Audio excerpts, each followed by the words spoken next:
Hey, beautiful people. Hope you guys are doing well. So today we are going to be talking about things that can help you to get into shape or things that can help keep you consistent. So if I were starting all over again, these are 5 things that I would implement in order to get me into shape and to keep me consistent. So this can be used for anyone that is newly starting on their fitness journey, or someone that has already been in it, or someone that maybe started and stopped the diet plan at some point and you're just trying to figure out ways to become more consistent so they can become a regular part of your lifestyle. So let's jump right into it. So tip number 1, I would want to figure out what is my actual goal. What is it that I am trying to achieve? And I recommend having this as a SMART goal. It can be, I want to lose 50 pounds by this date. And by putting, specifics on it, it kind of makes it a little bit more tangible for you and something that you're really striving towards. That's why you have a goal with it. I'm going to be 100% honest with you. When I first started my health and fitness journey, my goal was to feel confident in a 2-piece bathing suit.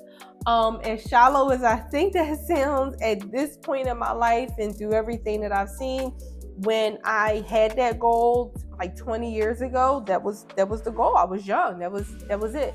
So how did I get to that goal? I was probably 4 to 6 months after I graduated nursing school. I was in my first nursing job, my first big girl job. And one of my friends invited me to a trip to Mexico. This was the first time I had ever went out of the country or really did anything this exciting. So of course I accepted the invitation. I'm excited. I'm planning for this trip. I'm shopping for all of my, things that I would need for this. And I remember shopping for a 1-piece bathing suit. And someone said to me, adults wear 2-piece bathing suits. And at the time I was like, I didn't have much experience. So I'm like, okay. So I kind of considered that. And then I shifted my focus to looking for 2-piece bathing suits. But as I was thinking about putting on this bathing suit, I'm like, I just didn't feel like I was in a physically fit shape to put on a bathing suit or feel confident. I just didn't think I would feel confident in this 2-piece bathing suit with how I looked at that time. So I knew that I needed to make some changes. I knew that I needed to work towards losing some weight, toning up. And like everybody said, I just want to tone up. I just want to get in shape. So I knew that was what I needed to do. But it was the journey that kind of led me to actually staying consistent in it. So, I recommend as being like the first thing is really figuring out your goal. Do I recommend your goal being to feel confident in the 2-piece bathing suit? No, because sometimes that's not sustainable, but it was what I had at the time. So tip number 2, I would say, what is your why? So why do you want to get in shape? So again, mine was I wanted to feel more confident, but it wasn't until I started to do the work towards getting in shape where I actually did feel more confident, but I overall felt better. I liked the feeling that I had when I would work out. I liked feeling accomplished that once I get up in the morning and I'm working out, getting up at 5 o'clock in the morning to have a workout before I go into work, I really did like that. And I liked learning how to eat. I liked learning about food and different ways to prepare it. And I liked the discipline that I was developing in my life as a result of it. So that actually became my why. And that's actually the why that I have now, of why I'm consistent in my health and my fitness. So tip number 3, like now that you have your goal, you have your why, now let's talk about, the how. So how are you going to even begin to do all of this? And all of this, it does start in the mind. So like you developed your goal, you developed your why, but now it's, how are you physically going to do this? Like you really do need to make sure that you know that this is a goal that I want to achieve, and I know I have to work hard at this, and I know I'm going to work hard at this. This is something that I want to do, something that I can do, something that I get to do. You know, we take these bodies and our physical abilities for granted. There are people that physically cannot move, you know, people that have cognitive impairments, they can't do it. So these are things that we sometimes take for granted. But knowing that you get to put forth this effort, you get to exercise, you get to do all of these things to get yourself in better physical condition, I think is so important for you to know. What I also want people to understand is you cannot compare yourself to all of the health and fitness influencers that are out there. Now, by all means, I definitely support, you know, you following a health and fitness influencer. I mean, obviously, but taking it for what they can give you, taking it for, you know, them being able to show you how to do different exercises, how to incorporate some things into your diet, how to prepare food, how to have like a regimen. Like, those are the things that you look towards the health and fitness influencers for. What I don't want you to do is get discouraged that you're trying to think you're going to be where these people are that have been doing this for 5, 10, 15, 20 years, and you're just starting at you know, ground zero. You're only, you know, 3 to 4 months in it, and you're upset that you don't have the results that somebody that's been doing this for 5+ years have. Like, don't use it for that. Use it to kind of help you get motivated, figure out the things that you need to start doing, and making some tweaks that you have. The other thing that really level sets, you know, being fit and being healthy for me is that I achieved it. This is something that I did. I didn't purchase. I can't purchase muscle. I can't purchase discipline. This is the work that I actually have to do.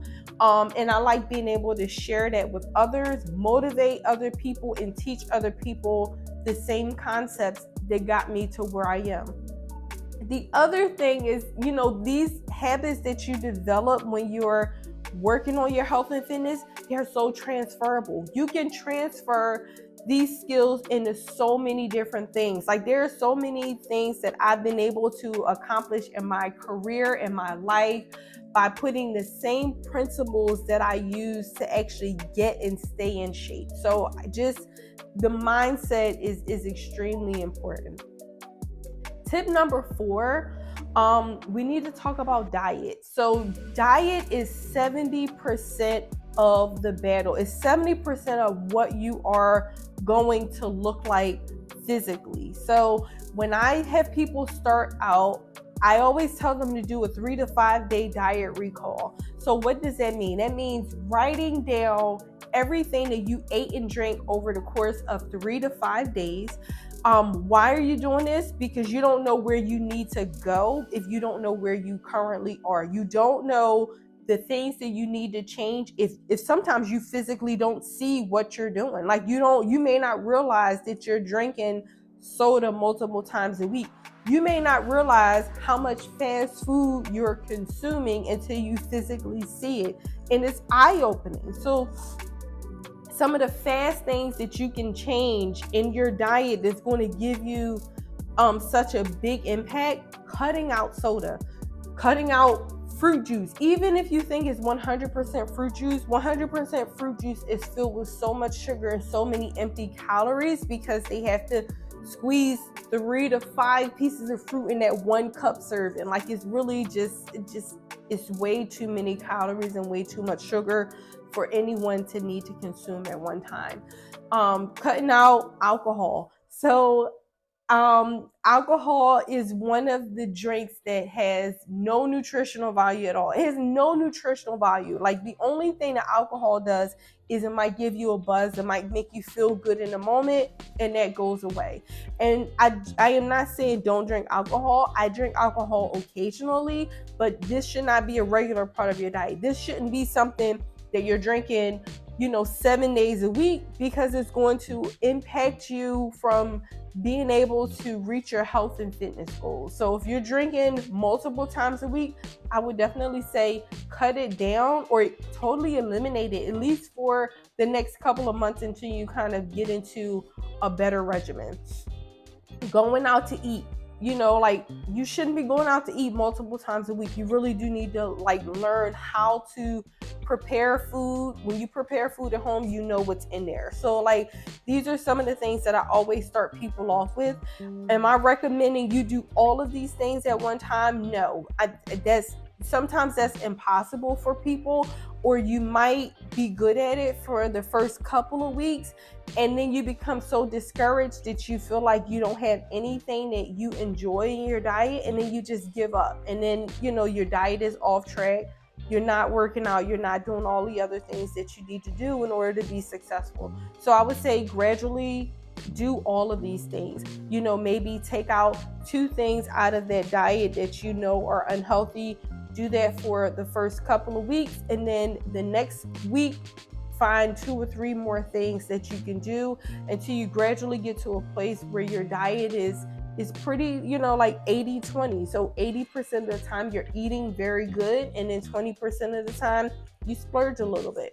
But you want to get to a point that's reasonable and something that you can actually sustain. So the next tip that I would do if I were starting from scratch would be exercise. So you need to physically move your body. And I recommend exercising 3 times a week to get started, 20 to 30 minutes. That's not a lot of time, but you can get a very effective workout in 20 to 30 minutes.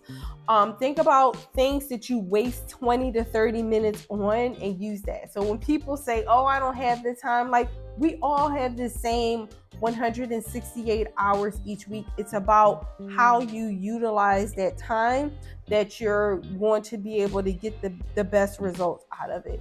So 20 to 30 minutes, I recommend. It can be a walk, it can be some body weight exercises in there, like jumping jacks, some squats, some lunges, but you really do want to get yourself in a rhythm of working out multiple times a week. The way that I stay consistent is I actually build the workout into my week. So I know I have 7 days. I've allotted these 3 days that I'm going to work out, and this is the time that I'm going to work out. If you schedule it and you stick to it, you will be successful. The people that are not successful are the ones that I'll figure it out tomorrow, or I'll figure it out later on in the week. No, you need to schedule it. You have your work schedule. You go to work however many days it is, 5 days a week or whatever. You have your meeting schedule for work, and you show up on time for those. Show up on time for your workouts and build them into your regular schedule. This way it becomes a habit, and it will stick, and it will last for a very long time. I literally, when I first started out, I was doing workouts at home. I would get up at 5 o'clock in the morning, work out for 30 minutes, get washed, go to work, and it was in my schedule. And that was how I became consistent with it. At this point in my life, I'm working out no less than 5 days per week, and usually it's at least a 45-minute session. At least 2 days a week I'm working out an hour and a half, but it's something that I built up to, and it's something that I enjoy. So not everybody is going to be that crazy working out that many times a week, but I physically do enjoy working out. It's de-stressing for me. It helps me to kind of be able to focus, and I know I'm doing something healthy for myself. So it's something that I really do enjoy. And this is the bonus tip. Make sure you are getting sleep. I can't stress this enough. You need to get 7 to 8 hours of sleep every night, because that's really going to help you to physically achieve the things that you're trying to do with your health and any weight loss that you're trying to have. You need to properly rest your body. If you're not properly resting and you're not getting enough sleep, you're not going to see the results that you want to see. And that's just the bottom line. Like I learned that over many years, and I've seen people kind of plateau or not get to what they want to be. They're doing everything else. They have their why, they're putting in the work, they've changed their diet, they have the right exercise, but they're not sleeping. So you're not giving your body the time to rest and recover, regenerate, to do the things that it needs to do in order for you to shed the excess weight. So I always encourage people to make sure you're getting 7 to 8 hours of sleep every day. So again, these were 6 things that I would do if I were starting from scratch. I hope this was helpful for you. You guys have questions, or you want to see something else on this channel, definitely drop it in the comment section and let me know what you think. I hope to see you guys in the next one. Until then, have a blessed day.